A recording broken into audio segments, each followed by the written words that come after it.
Fala galera, batom retocado, café tomado, vamos nessa de prevenção primária aqui junto comigo, beleza? Maravilha! Primeira coisa, quando eu falo em prevenção primária, eu estou falando de nível de prevenção, né? Nível de prevenção de Levy-Clark, que tem a ver aí com ações que nós vamos utilizar para diminuir os problemas, né? Ou impedir os problemas quando eu falo de prevenção primária, tá? Então eu tenho a prevenção primária, onde eu vou estar atuando exatamente nesses fatores de risco. Então eu vou controlar o peso para não ter obesidade, eu vou fazer atividade física para que eu não tenha aqui o sedentarismo, né? Vou diminuir a ingestão de álcool, então eu vou tomar ações contra aqui o fator de risco. Isso é prevenção primária, tá certo?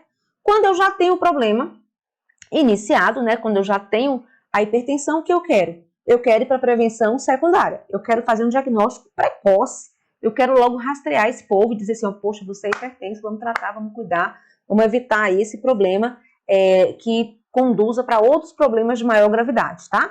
Então isso a gente está falando de prevenção secundária. Isso cai bastante em prova, essas terminologias aí associadas com as nossas ações, principalmente quando a gente está conversando sobre a atenção básica, né? A prevenção primária é onde a nossa atenção básica tem uma maior aqui abrangência e atuação de forma muito importante para reduzir, inclusive, e retardar aqui o aparecimento dessa hipertensão arterial, ok?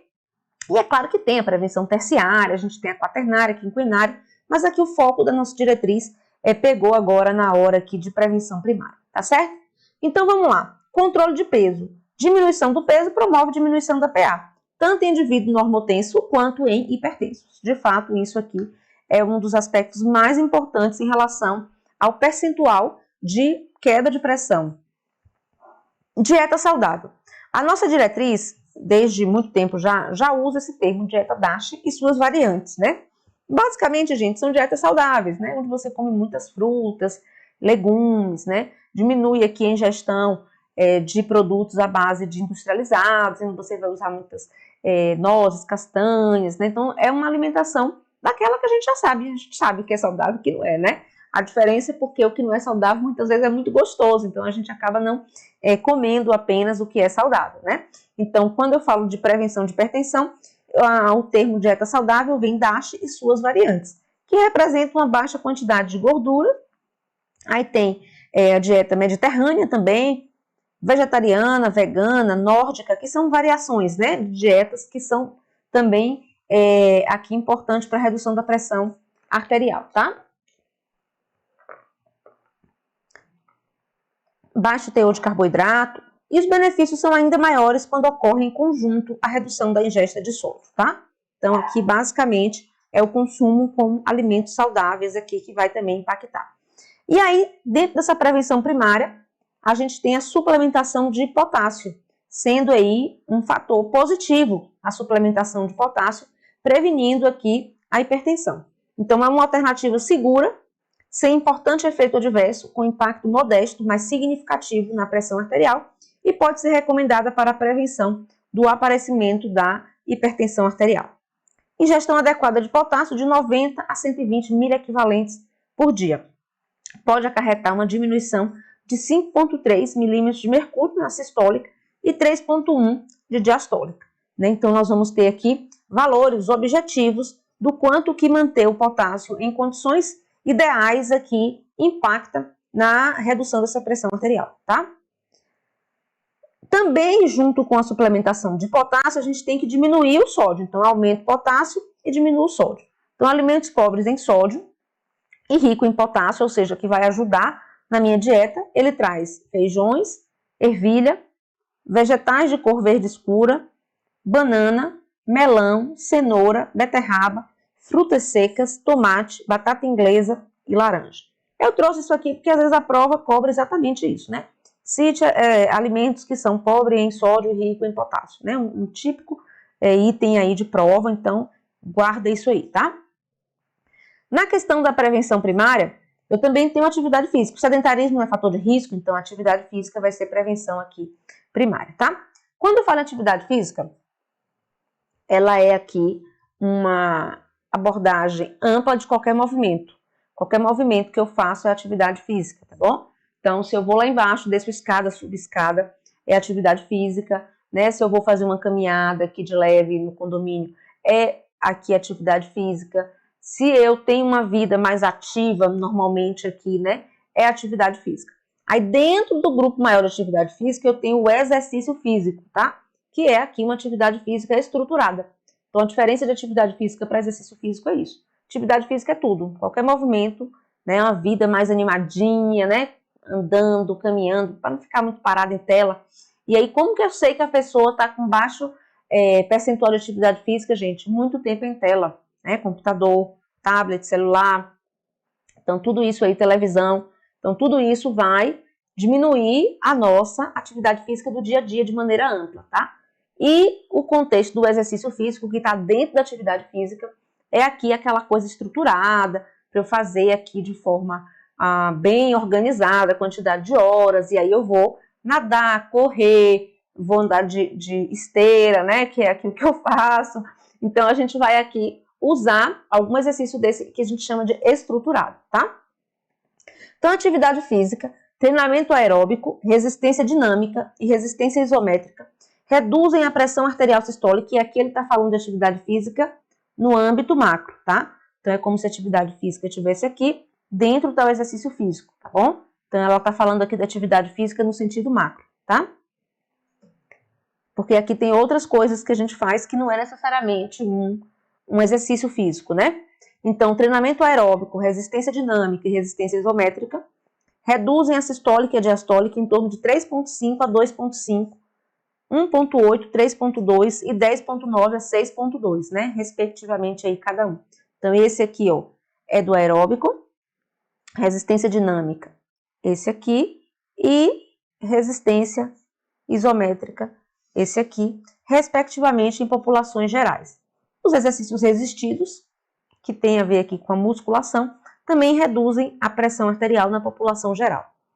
Aí ele diz que todos os indivíduos devem ser aconselhados a praticar pelo menos 30 minutos, e aí eu vou botar de marca-texto, 30 minutos de atividade física aeróbica dinâmica, de intensidade moderada, caminhada, corrida, ciclismo ou natação, em 5 a 7 dias por semana. A realização de exercício resistido, 2 a 3 dias por semana, também é recomendada. Então, observe que eu tenho aqui essas duas recomendações. Uma para fazer atividade física, praticamente todo dia, né? 7 dias, de 30 minutos aí. E a questão dos exercícios resistidos aqui, que vai ser a musculação, de 2 a 3 dias por semana, tá? Todos os adultos devem ser aconselhados a praticar pelo menos, e aí ele vai aqui, ó, do ideal para o que pelo menos deve ser feito. Então, pelo menos 150 minutos por semana de atividade física moderada ou 75 minutos por semana de atividade vigorosa, tá?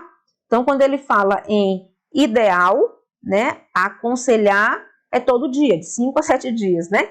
Mas aí, pelo menos 150 minutos por semana é aí, pelo menos, o que a gente tem que fazer, tá? Eu peguei o conceito da diferença de atividade física e exercício físico, sabe por quê? Porque tem uma banca específica até que cobra bastante essa diferença, que é a VUNESP, tá? Mas outras bancas também podem cobrar, porque tá bem nítido lá na nossa diretriz, certo? Então, a diferença de atividade física e de exercício físico, isso caiu várias vezes na prova VUNESP. Então, atividade física, qualquer movimento corporal que aumente o gasto energético acima daquele em repouso, como locomoção e atividades laborais, domésticas e de lazer. Então, tudo que me faz movimentar é aqui atividade física, tá certo? Então, tudo que faz eu gastar energia é atividade física, tá?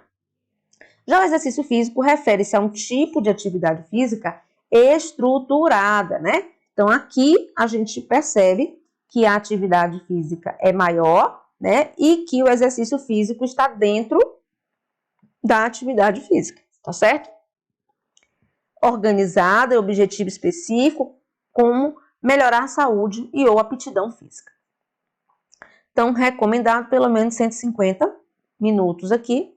Isso vai ser repetido lá na frente várias vezes por semana. E deve ser estimulada, isso aqui é novo, tá? Na diretriz de 2016, a 7ª, ele fala para evitar o tempo sentado, né? Para alternar sentado com atividade. ele fala em reduzir tempo de tela, né, para poder a gente aumentar essa atividade física normal do dia a dia, não ficar muito tempo sentado ali. Mas nessa eu achei interessante que ele trouxe o tempo, ele trouxe algo mais estruturado. Então ele diz assim, ó, a cada 30 minutos sentado, levante 5. Então você podia botar, por exemplo, no celular. Cada meia hora o celular toca, então você levanta, você vai no banheiro, você bebe uma água, toma um cafezinho, né? Movimenta, vai ali, vai aqui. Agora não vai levantar do computador de estudo e ir para o celular, porque aí você vai estar sem atividade física, né? Essa atividade física aqui específica de 5 minutos a cada 30 é para a gente poder não ficar muito tempo sentado. Então faz os agachamentos, adoro fazer agachamento, né? Nos intervalos do estudo, gente. E aí, na hora que eu fui fazer uma live sobre essa diretriz, né? Logo no dia que saiu, eu brinquei aqui com o método Pomodoro, né? O método Pomodoro de estudo que a gente usa aí para concurso é aquele método de 25 minutos estudando e 5, né, de descanso, né? E aqui é 35, mas é aquela coisa, né? Você tá ali concentrado, pá, concentração diminuiu. Aí você vai e faz outra coisa, volta, concentra, chega no máximo, começa a cair, aí você para um pouco, aí quando você volta com gás maior, né? Então, o Pomodoro brincando com você aqui, a Sociedade Brasileira também faz algo nesse sentido. Ficou 30 minutos sentado, levanta 5, né? Faz aí alguma coisa nesses 5 minutos e volta aqui, tá? Então, eu aposto muito numa questão com isso aqui, tá certo, gente? Com esse 30 sentados e 5, porque hashtag minha, onde tem número, tem questão, tá? Então, fiquem atentos a isso. A diretriz, ela é muito, assim, bem estruturada, né? Ela vem, discute, fala dos estudos que foram aqui usados como base, traz um material bem aprofundado para a gente. Depois, no finalzinho de cada capítulo, ela vai trazer de forma bem objetiva as recomendações de práticas de atividade física, por exemplo, práticas diagnósticas aqui, enfim, ela vai trazer no final o consolidado, tá? Então, lá nesse contexto da atividade física, que é no capítulo lá na frente, no capítulo 8, eu puxei ele para cá para justamente já conectar. Ele vai dizer de recomendação, redução do comportamento sedentário. Esse comportamento sedentário não é aqui praticar atividade, não. É esse negócio de levantar 5 minutos a cada 30 sentado. Eu vou colocar aqui um marca-texto, porque eu quero que você bote isso no seu caderno e diga assim, Fernanda Barbosa, FB, disse que ia cair na prova, tá? Recomendação de atividade física populacional, para todo mundo. Pelo menos 150 minutos por semana de atividade física moderada. Treinamento físico aeróbico complementado pelo resistivo. Prescrição de treinamento aeróbico obrigatório. Modalidades diversas, andar, correr, dançar, nadar, entre outras. Frequência 3 a 5 vezes por semana. Quanto mais vezes, melhor. Duração de 30 a 60 minutos por sessão. Maior tempo, melhor. Intensidade moderada definida por. O que é um exercício de atividade moderada? Maior intensidade conseguindo conversar, sem ficar ofegante. Sentir-se entre ligeiramente cansado e cansado. 11 a 13 aqui na escala específica aqui de atividade física. Né? Isso representa uma atividade moderada, tá? Então, observe que eu tenho aqui aquilo que é recomendado pelo menos, né? E tem aquilo que seria o ideal, tá? Então, aqui ele está falando de exercício físico em si, quando ele fala 3 a 5, né? E quando ele fala de 5 a 7 lá na frente, 5 a 7 ele está falando de atividade física, né?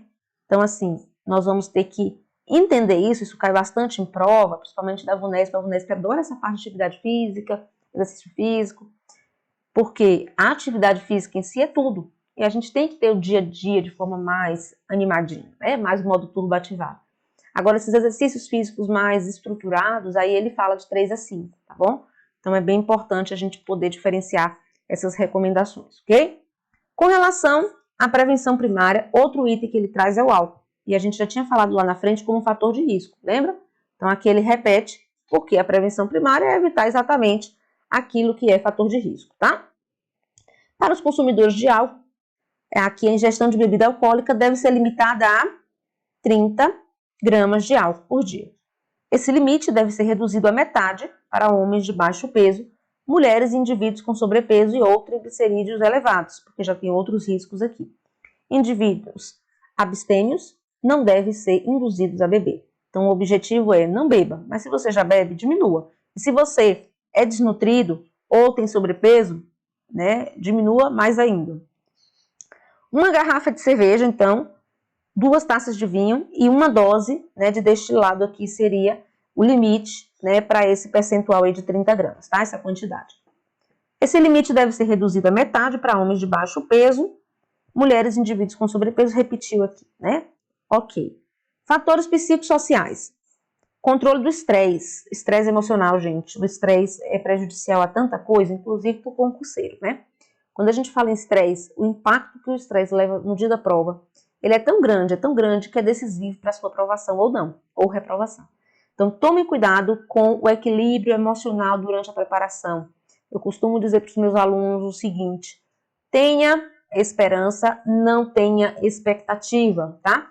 Faça a sua prova pensando que ela vai ser mais uma prova e que virão outras, né? Então, assim, dê o máximo de si, pode ser que eu passe, que legal, vai ser bom se eu passar, mas se eu não passar, a luta continua. Porque quando a gente derrama todas as nossas expectativas e todas as nossas forças em um concurso, aquilo ali traz um peso sobrenatural sobre o dia dessa prova. E isso você vai estar em condições aí ruins de interpretação de questão, de concentração, interfere em tudo. Esse aspecto da autocobrança, da cobrança externa, né, de que tem que ser esse, eu tenho que passar nesse, né, e aí quanto mais fatores de pressão, não só seu, mas de outras pessoas, isso vai impactar ainda mais nos resultados negativos, tá? Então, lembre-se dessa frase, né? Eu vou ter esperança, eu quero passar, tomara que dê certo. Mas não crie expectativa, já vá pensando na próxima prova que você vai começar a estudar aí depois que passar essa prova, porque isso ajuda bastante, né, ao nosso entendimento do que é a vida de concurseiro e a gente acaba olhando cada prova com um ar de aprendizado, né, aprender com os erros, seguir adiante, ao invés de ficar aí se lamentando, sofrendo, chorando, né? Não que eu nunca tenha chorado e sofrido por prova, pelo contrário, né? Assim, cada prova, até a prova que eu vou bem, eu sempre termino, na hora de corrigir o gabarito, de podia ter ido melhor, porque sempre tem aquela questão que eu fiquei na dúvida e marquei a questão errada, né? Mas que eu quase marquei a certa, ou então marquei a certa e desmarquei, marquei errado. Então isso é comum, todo mundo faz isso em todas as provas. Então todo dia que eu corrigia gabarito, eu me sentia assim péssima, mesmo que eu tivesse ido com 85%, eu dizia, meu Deus, eu poderia ter ido melhor, né? Poderia ter ido melhor. Então essa é uma sensação que a gente vai ter sempre, né? Mas o que a gente precisa entender é que tem que passar. No outro dia, essa sensação já é tchau, tô indo pro outro, meu nome é tchau, né? Fez o recurso que tinha que fazer e vai pro outro. Não tem mais o que ficar lamentando, chorando e sofrendo pelo aquele concurso que já passou, porque aquilo ali não vai fazer nada na sua vida, né? Essa nossa reclamação, essa nossa lamúria, isso aí ninguém tá nem aí pra você, ninguém tá nem aí pra sua vida, que você não foi bem nesse, que era o concurso que você queria, né? A banca não tá nem aí pra você, então segue pra outro, vai seguindo, né? A fila anda, tem outros aparecendo aí, você às vezes perde a oportunidade daqueles que vão aparecendo, porque tá se lamentando, lamuriando daquele que já passou, né? Que você não tem mais o que fazer dele, tá? Então, se você tá nessa situação aí, é pra você que eu tô falando, certo? Acorda pra vida, esquece o que passou e segue adiante, beleza? Aproveitando aqui os fatores de estresse emocional da hipertensão, né, gente? Pra gente poder já deixar uma deixa. É engraçado que tudo que tem aqui em casa, a gente tá discutindo alguma coisa, falando alguma coisa, concurseiro também tem que pensar assim, o concurseiro. Aí as meninas dizem assim, mãe, tudo você leva pro concurso. Eu falei, gente, é imediato, assim, a cabeça vai pensando automaticamente, né, na vida de concurseiro, em todas as situações da nossa vida. E aqui não foi diferente na prevenção primária da hipertensão em relação ao estresse.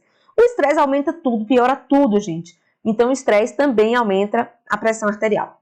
Então, o controle do estresse, por diversas técnicas existentes, pode contribuir para a prevenção de hipertensão, carecendo ainda de mais estudos robustos nesse sentido, né? Trazendo aqui para mais objetividade. O treino desse controle resulta em redução da reatividade cardiovascular e redução da pressão arterial e da sua variabilidade. A questão de suplementos alimentares. As substâncias cuja suplementação tem alguma evidência de discreta redução da pressão são vitamina C, peptídeos bioativos derivados de alimentos, alho, fibras dietéticas, linhaça, chocolate amargo, o cacau, né? Soja, nitratos orgânicos e ômega. Tá? São alimentos aí com evidência de discreta. Então, se na sua prova disser que está aumentando um impacto grande na redução da pressão, está errado, é discreta redução, tá? E aí lá na frente, quando ele estiver falando de medidas não farmacológicas, ele vai falar de cada um desses itens aí, por que diminui, qual é a substância que tem, né? As suplementações de magnésio, vitaminas combinadas, chá e coenzima Q, não demonstraram redução significativa da pressão arterial. Então, aqui são aqueles que não têm uma significância, tá? Esses aqui de cima é aqueles que têm uma discreta redução, tá? Tabagismo. Olha aqui o tabagismo, porque esse é especial, tá? Então, esse é especial. Por quê?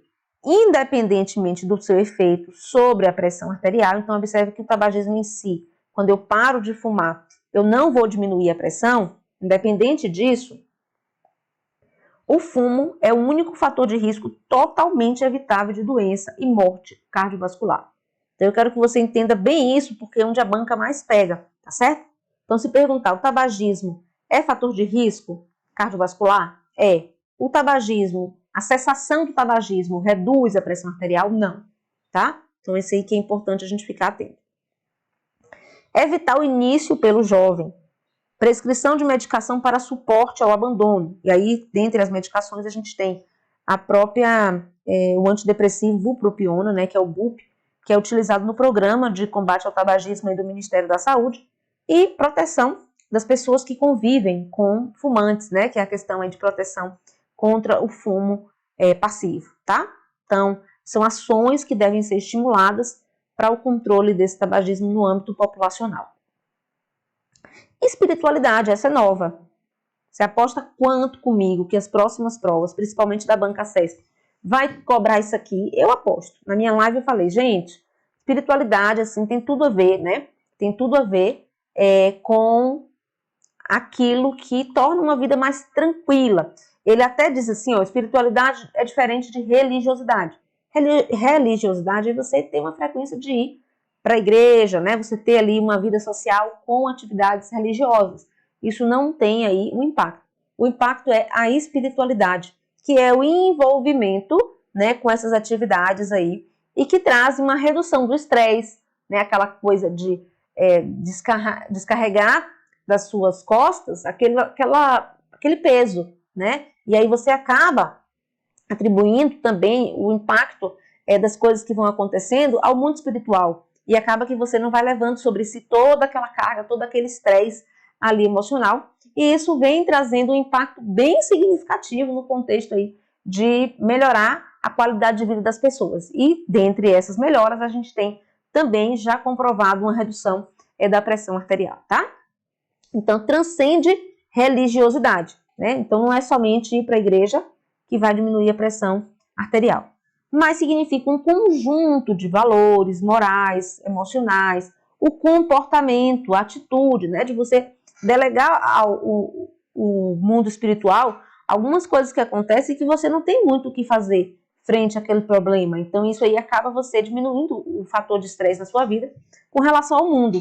Temos evidências crescentes de seus benefícios em termos de risco cardiovascular, mortalidade e, particularmente, controle pressório, tá?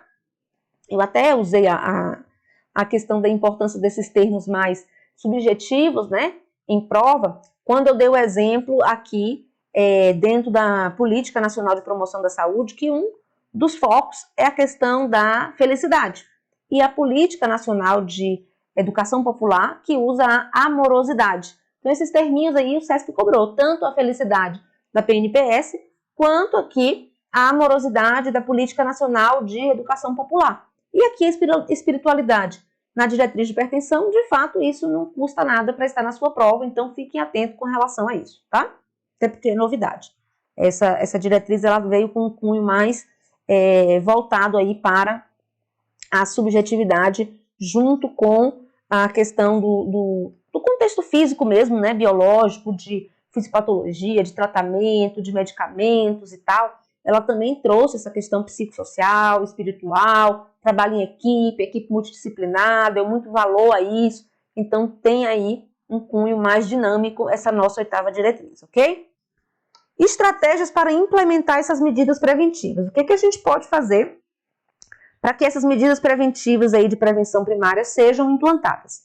Detecção e controle da hipertensão no programa de atenção primária, né, que é onde a gente tem um impacto significativo aí nos indicadores, tá? Incluindo crianças e adolescentes. A gente tem um capítulo lá na frente de crianças e adolescentes, gente. Por quê? Está aumentando a hipertensão arterial sistêmica aí de forma primária em crianças e adolescentes por conta do sobrepeso, obesidade, tempo de tela, né? Então nós vamos ter já a hipertensão, que não é aquela que a gente já estava acostumado com a criança, secundária, né? Por doenças renais, por feocromocitoma, por problemas aí de suprarrenal, né? De problemas aí de retenção de aldosterona. Então a gente já estava acostumado com a hipertensão secundária de criança há muito tempo, né? Ou seja, uma doença de base que leva ao aumento pressório. Mas aí, quando você vem com obesidade, atividade física reduzida, no caso já o sedentarismo, né?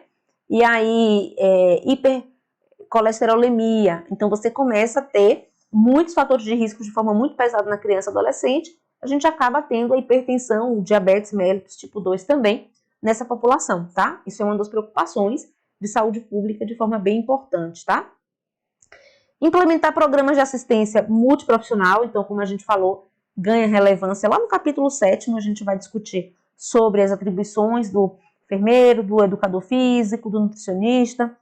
Fortalecer normas governamentais para reduzir o consumo aqui de sódio, né, o conteúdo de sódio e gordura dos alimentos, porque isso é tudo controlado, né, em relação aí à produção, né? Se você baixar uma lei, uma norma que diz, olha, não pode ter alimentos acima de teor tal de determinado produto, ou então produtos voltados para a criança não podem ter gorduras saturadas, tem que ter um baixo teor de açúcar. Não, você acaba influenciando de forma governamental, de forma de políticas mesmo, públicas, de forma mais impactante nessas ações, né? Nesses consumos, tá certo? E aí a gente tem essa possibilidade de estar implantando políticas públicas que cobrem das indústrias a produção de alimentos com menos teor de sódio, por exemplo, tá? Rotulagem desse conteúdo nutricional para que as pessoas saibam o que elas estão comendo e percebam aquela questão, estimular a pessoa também a olhar esses rótulos. Monitorização das ações de prevenção e controle da hipertensão e seus resultados por meio de eficientes indicadores de saúde. Então, questão aí de monitorar esses indicadores para que eles sejam aí percebidos, os aumentos, e as ações possam ser mais impactantes, né? Mais aí decisivas. Aí, lá no final dessa parte de prevenção primária, tem a mensagem principal que ele quer passar aqui para a gente. Os números que definem a hipertensão arterial são arbitrários, mas se caracterizam como valores em que os benefícios do tratamento não medicamentoso e ou medicamentoso superam os riscos. A hipertensão é uma condição multifatorial, tanto genética quanto meio ambiente, hábitos de vida e fatores socioeconômicos, né? Então, fechando aqui os fatores de risco de forma bem importante, né? Ser multifatorial. A hipertensão é um dos principais fatores de risco para doença cardiovascular e renal. A hipertensão tem alta prevalência, é de fácil diagnóstico e possui tratamento adequado, mas é difícil controle pela baixa adesão. E a prevenção de hipertensão é custo-efetiva e o melhor caminho para a diminuição da mortalidade cardiovascular, tá? Então, esse é o resumo. Ele traz aqui uma foto bem legal, um desenho mostrando a interação desses produtos aí, desses fatores de risco, né? Que a gente chama de determinantes genéticos, epigenéticos, ambientais e sociais, interferindo para aumentar essa pressão aqui na população, tá? Então, nós vamos ter fatores que aumentam, fatores que diminuem e fatores que, interligados, vão estar aumentando essa pressão, tá? Então, nós temos determinantes sociais, a questão de riqueza e renda, educação, ocupação e emprego, acesso ao sistema de saúde, né? Como itens aqui relacionados com determinantes sociais, impactando no aspecto aí da nossa hipertensão. A questão genética, epigenética, com múltiplos alelos, com poucos efeitos, interação gene-gene, mecanismo epigenético e programação fetal. A questão do ambiente, uma dieta não saudável, o aumento do sódio, a diminuição do potássio, o sedentarismo, sobrepeso, obesidade, né? Então, tudo isso impactando aqui, trazendo essa interface aqui, ó, gene, determinantes sociais e ambiente, para conduzir ao aumento da pressão arterial, tá? Essa tabelinha tá lá na frente, que é aqui o impacto da redução da pressão com base nas ações, tá? Eu tomo uma medida, essa medida vai baixar enquanto a minha pressão, né? Então, isso aqui é muito importante para a gente saber o que é que de fato tem impacto na nossa pressão arterial. Então, observe que aqui eu tenho, ó, o controle de peso. Então, a intervenção não farmacológica, peso, gordura corpórea. Então, quando eu alcanço peso ideal, esperada a diminuição de 1 milímetro de mercúrio por cada quilo de peso perdido. Né? Então, se eu tenho aqui, perdi 1 quilo, eu vou diminuir 1 milímetro de mercúrio. Né? Isso é bem impactante aí. Dieta saudável. Então, vamos lá, pegar uma dieta DASH ou aquelas saudáveis, não necessariamente a DASH. Que é o quê? Dieta rica em fruta, vegetais, grão e baixo teor de gordura, redução de gordura saturada e trans. Então, tem aqui a diminuição de 3. Redução da ingestão de sódio, ideal 2 gramas, ou pelo menos redução de 1 grama por dia, porque a média, se eu não me engano, é 9 e pouco, quase 10 lá da população, a média de sódio, tá? Então, se a gente conseguir diminuir, também pode diminuir de 2 a 3 milímetros de mercúrio, aqui os estudos trabalhando com a pressão sistólica, tá? Atividade física, e aqui ele está colocando atividade física como gênero, né? E com vários detalhes aqui. Por exemplo, aeróbica, de resistência dinâmica e de resistência isométrica. E aí ele vai botar aqui a questão da quantidade desejada, né? Da dose desejada aqui. Ingestão de álcool. Consumo de álcool. Para quem usa álcool, homens menor ou igual a 2 drinks, mulheres menor ou igual a 1 drink, redução de 3, tá? Então, a tabelinha é só para a gente ter uma visão geral dos fatores e o impacto disso na quantidade mesmo de valores da pressão arterial reduzida ali, tá certo? Beleza. Vamos agora para o próximo bloco. A gente vai conversar sobre o dano arterial e a hipertensão, a rigidez arterial, a questão aí dos vasodilatadores, vasoconstrictores. Vamos entrar em algumas medidas específicas de rigidez arterial. Vamos falar do índice tornozelo braquial, que é uma das coisas que já tem aparecido muito em prova, né, da enfermagem principalmente. E ajuda a diferenciar, por exemplo, uma úlcera venosa de uma úlcera arterial, né, o ITB, o índice tornozelo braquial. Então, é um indicador muito bom também para avaliar a rigidez arterial, tá? E por isso é importante que a gente foque nesses aspectos aí em relação à avaliação de rigidez vascular, porque há uma tendência de isso cair mais vezes aí nas próximas provas, tá certo? Então vamos no próximo bloco. Liga o turbo ou deixa ele ligado se ele já estiver ligado, porque ó, todo mundo pode, tá? Todo mundo pode alcançar a aprovação, todo mundo pode aí conquistar o seu cargo público, todo mundo pode alcançar uma residência. Então a gente tem que ter isso internalizado, gente. A gente tem que ter aqui, ó, a certeza, né, do que a gente quer. Porque quando eu sei o que eu quero, eu começo a priorizar aquilo que de fato é importante, né? Então eu vou saber dizer não àquela pessoa que está querendo me chamar para uma festa no dia que eu quero estudar. Eu vou saber não, dizer não para aquela pessoa da minha família que acha que só porque eu não trabalho e estou estudando para concurso, eu tenho que fazer tudo por ela, né? Então eu preciso botar como prioridade o meu estudo, porque se eu não fizer isso, 1000 coisas aparecem na minha agenda, né? E se eu não fechar minha agenda e dizer, gente, eu estou estudando, estudar é um trabalho, estudar é um compromisso, é uma prioridade, é o caminho para alcançar o meu objetivo, né? Eu não vou conseguir, né? Ou então vou retardar mais aqui esse meu alcance de sucesso. Então é muito importante estar focado, centrado, canalizando energia para o seu projeto de aprovação, para que isso se torne aqui uma realidade na sua vida o mais rápido possível, né? Seu nome lá no Diário Oficial. Beleza, gente? Próximo bloco, continua firme aqui para a gente continuar estudando agora pressão arterial e dano vascular. Beleza?